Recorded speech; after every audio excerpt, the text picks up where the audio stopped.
Hello and welcome to the CSN3M Mindset Monday podcast. I'm Andrew Wade with Case Specific Nutrition.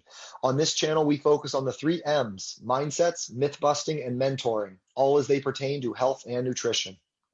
Before we dig into today's topic, please take a moment to subscribe to our channel, as well as share today's episode on your favorite social media. Help us spread the health by hashtagging spread the health and sharing it with a friend or loved one. Don't forget to do your part, and you can always reach us at Case Specific Nutrition on all social media, as well as casespecificnutrition.com for tools, blogs, media content, as well as scheduling an appointment with a dietitian at your convenience. On today's episode of CSN3M, we are going to be discussing Harvie Farms, a local Pittsburgh business, a CSA that is coming at that farm-to-table model with a little bit of a modern take.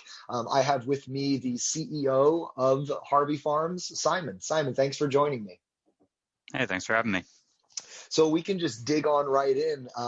You and I had talked a couple months back, and we said, hey, maybe we start in the beginning of spring and do a talk. And I know what I said to you before we got started is right now I have a ton of clients coming in, and it's April. We're starting to see fresher fruits and vegetables. People are starting to shift out of their casseroles and starting to shift towards their salads. We're starting to get that warm weather feeling. And so I thought that now would be a perfect time to talk through what Harvie Farms does. So why don't you just give us a little bit of background? What is Harvie Farms? And tell us a little bit about how it got started. Yeah, so I've been doing this for about 15 years and working at that intersection of food technology and agriculture, essentially. And so Harvie is essentially what you said is, and we could go into a little bit more of the history, but from a consumer perspective now, anyone can sign up for our program. It's a sort of a subscription box program. I mean, you mentioned CSA and like vegetables and salads, and we certainly are that to an extent. But at this point, we're trying to be more than that. Like, we want to really fulfill a large portion of people's grocery budget. And, for me personally, I go to the store maybe once a month now, and I'm able to almost 100% eat from Harvie. I think we were actually even talking maybe in June having like a Harvie, like a Eat Harvie challenge for the month of June or something. I know I can eat 100% from Harvie just because of the wide array of things that we have. I mean, I do have two young kids, and they have different tastes maybe than I have, and we don't have some of the things that they might like. So maybe once a month I go to the regular grocery store. But so really, we say we're changing the way Pittsburgh eats, really, and that's what we believe it's possible to eat in a whole different way that's healthier for your body, but also healthier for our communities and healthier for our economies and everything. So we think this is really a whole new way of eating. Oh, that's fantastic. And I mean, what you already said gets me excited, because at the end of the day, when a lot of people think CSA, I think they think of just a giant basket of a bunch of vegetables and produce and maybe a little bit of eggs or cheese or milk, but mostly like a giant basket of veggies that they might not even know what to do with part of it. And so when you're saying that, wait a second, no, Harvie Farms is coming in and we're actually trying to just set it up so you have the things that you need so that you can make your meals. That's great. What are some of the, can you kind of give me an idea of, what are some of the, what we'd call maybe non-traditional CSA items that you guys might be able to include more consistently? Yeah, so I mean, we certainly have the full gamut of vegetables. And in fact, we go, one difference between us and some of these more sort of traditional CSA programs is that we do run year round. So 52 weeks a year we run as well. And we're able to bring product in from, it's not just local, it's mostly local farms. So we talk about we're talking about quality, that's what we think about. It's like we want really quality food, and most of the time quality food comes from local farms, right? It's because it's fresher, it's more nutrient dense. These are farms that are taking care of their community, but sometimes we'll get also products from outside the area. For example, some good examples from this winter, we got some grapefruits and lemons from a farm that we know in Texas, for example. So we'll even bring product from outside the area. We say food from people So we're not just buying, we're not just buying like maybe what like say Giant Eagle or some of the, like the larger grocery stores might have. It's from smaller farms. Mhm. And okay, so you're asking about some of the different things. Well, that might be, those are some things, right? Yeah. Some of that fruit from outside the area. Now, if we could grow oranges here, we'd love to support local farms in Western Pennsylvania. But Yep. until the climate changes so much that we can grow oranges, we're gonna have to get those from elsewhere. So some of the things, right now it's sort of this is almost the toughest time of year for sourcing locally because a lot of the say overwintered crops people are growing under basically we call them high tunnels or like sort of greenhouses, basically like unheated greenhouses. That's sort of dying down now. But we have about 250 items each week. Wow. Some of the special things, let's see. We have lots of different mushrooms. Mushrooms are really popular on the site right now. Have you ever had lion's mane mushrooms? Yeah, the Seen these? nootropic factor. Yeah, absolutely.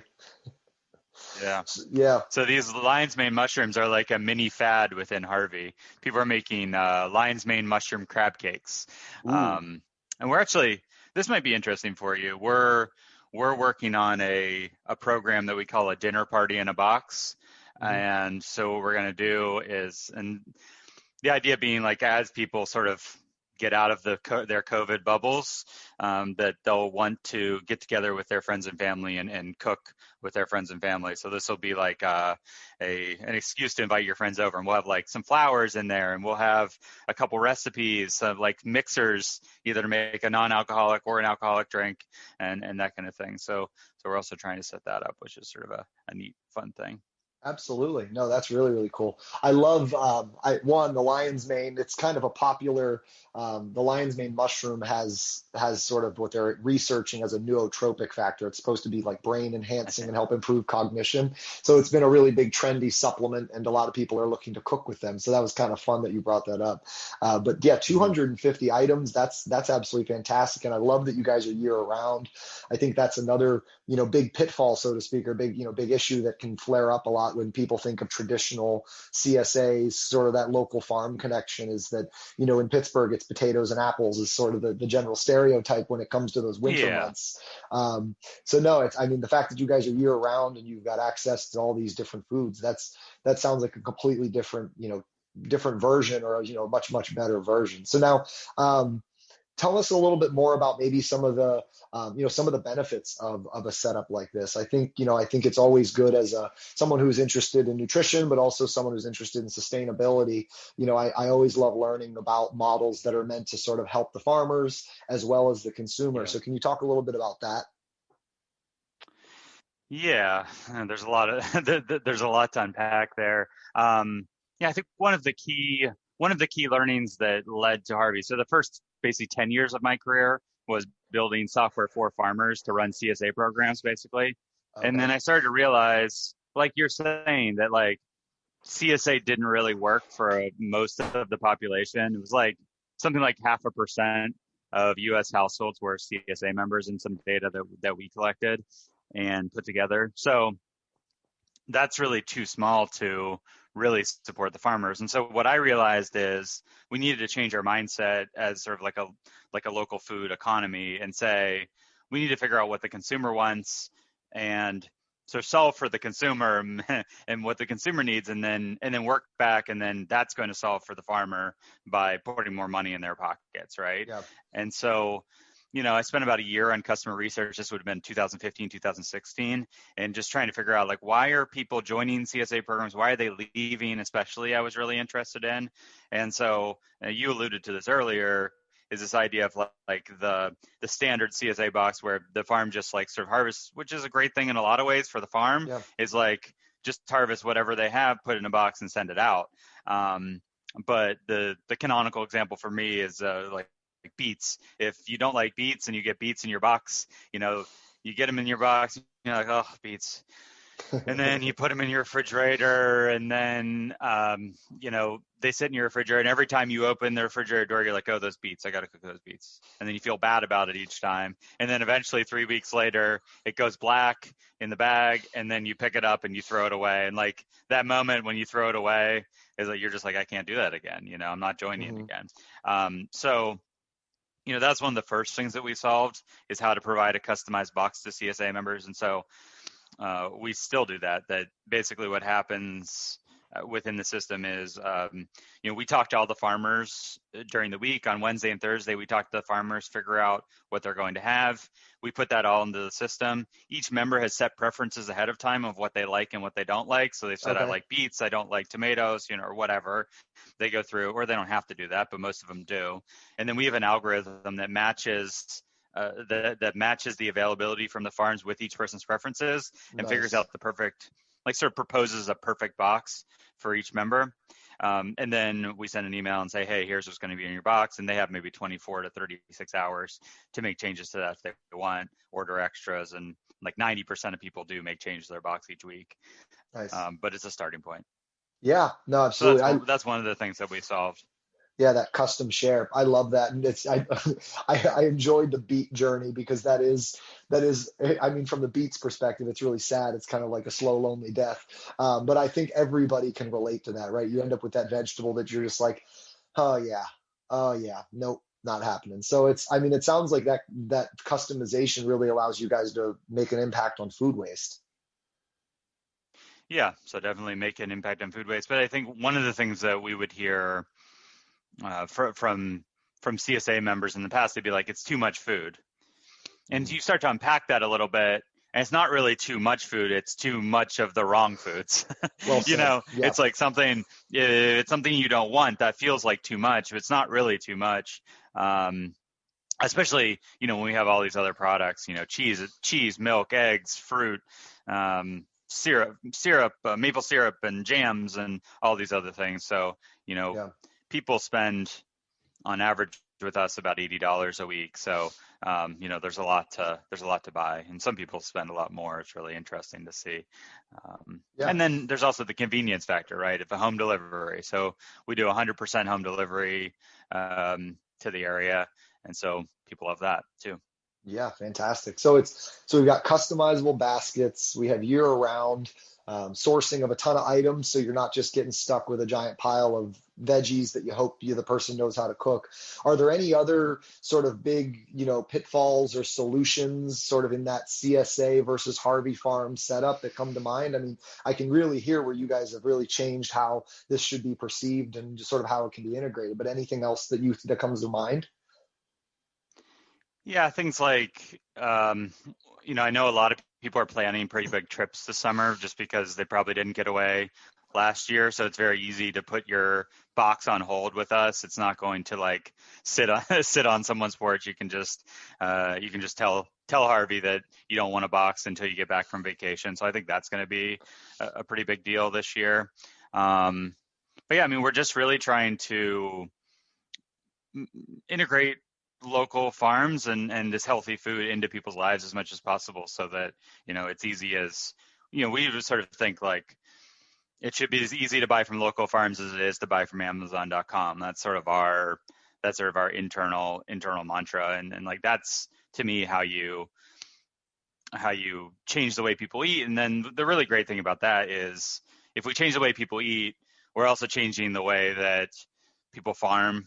And if we change the way people farm, that does have a real impact on our environment, on our communities, on the way that say like anything you could get, a lot of things that you could care about can be fixed with eating better. And that's what's always drawn me to agriculture. Is it's a choice that we make. I don't know how many times a day do people eat? 3 to 5 times a day. It's a choice that we make of what to put in our body, and we can vote for a different economy through the way that we eat, and that's what we're trying to make possible through Harvey. Yeah, and again, from what I can hear, you've done an exceptional job of making it a lot easier and more accessible, and as a result, more scalable and sustainable, it sounds like. So, I think that's fantastic. Is there anything else you want to note about like the farms or the farmers or any of that side of things? Yeah, it's a, I think it's an adjustment for them too. It's interesting to see because it's been the market has been fairly limited for them in the past. It's been like, maybe they could run a small CSA, they do some farmers markets, they would sell to restaurants. And so one thing that's interesting as we build this larger channel for them, that they Hmm. also need to scale, like we're scaling up, but they also need to scale up their production too, to make it worthwhile. But, for a lot of these farms, we're Harvey is their number one customer at this point, Fantastic. and we're able to get them a better price than they're going to get at the farmers market, or not at the farmers market. Obviously, we need to take a margin to make the business work, but Yeah. versus going into like into a wholesale arrangement. So There's the definitely farmers love less us too. passing of hands. Yeah, for sure. You've cut Yeah. out quite a few of the middlemen. And we're starting to see like farms coming online and other producers coming online just to serve Harvey, which is pretty neat. Like Oh, really cool. this year we have the first farm in Western Pennsylvania that's 100% Harvey farm. They're just growing just for Harvey. So, it's going to take these changes take a long time, right? Hmm. This isn't a pure technology business. I mean, you're dealing with stuff that's grown in the dirt, Yeah. and farms are fairly conservative, so it is going to take time, and we need to be patient to allow them to scale up. Yeah, absolutely. No, that's absolutely fantastic. I think that's so cool. Now, the question I always have, I remember way back when, this must have been my senior year in college, taking social and cultural determinants of food, and some of those different classes I had to take. One of the things that was always discussed was what's the definition of local. And so when you guys are, I guess when you're looking at the farms that you interact with, what's the range from Pittsburgh? Like how far out are we talking? I know that a lot of groups it's 500 miles, and then a lot of groups it can get closer and closer. But where are these farms that people can expect to be consuming all of these goods from? Yeah, it's interesting. I mean, I think if you're in the industry, you realize that local is almost a meaningless concept. And so, I didn't mean to ask a leading question, but um, yes, that's why I wanted to talk through. yeah, because okay, so for example, let's say there's one pretty good example of this. We're getting this lettuce from this company called Fifth Season Farm, which some people know. It's in Braddock, PA, and they're doing this indoor growing thing, which is pretty interesting. But so they have just like lettuce mix that you can buy from them, but they also have salad. They also do like prepackaged salads, and then in those salads, there's I don't know a couple nuts and some dressings and things, and those are clearly not from Western Pennsylvania. So Gotcha. now, is that a local product or is that not a local product? Or Well said. coffee? We clearly don't grow coffee in Western Pennsylvania. So, but we buy coffee that's roasted in Western Pennsylvania. So these Hmm. supply chains are so. I mean, okay, it's easy enough for lettuce. All the lettuce that we're getting is at least in season. It's going to be all from Western Pennsylvania farms. So the way that we don't really even want to have that discussion because it becomes a little silly. So the way No, we talk about it is food from people and so I like we want that. to be able to tell a story about the growers that we work with, and we want to know their names, and we're going to tell you the story as a customer, or like this time of year, we're getting a little bit of produce out of, say, Georgia, because their growing season's a little ahead of us now, and we're going to be very transparent with you that this product is coming. This product is coming out of Georgia and is coming from this farm, but so. And we sort of think also like we don't want to let the perfect be the enemy of the good, right? And we do want to fulfill people's grocery budget, and so, but we certainly buy local when we can, and most of it is very local.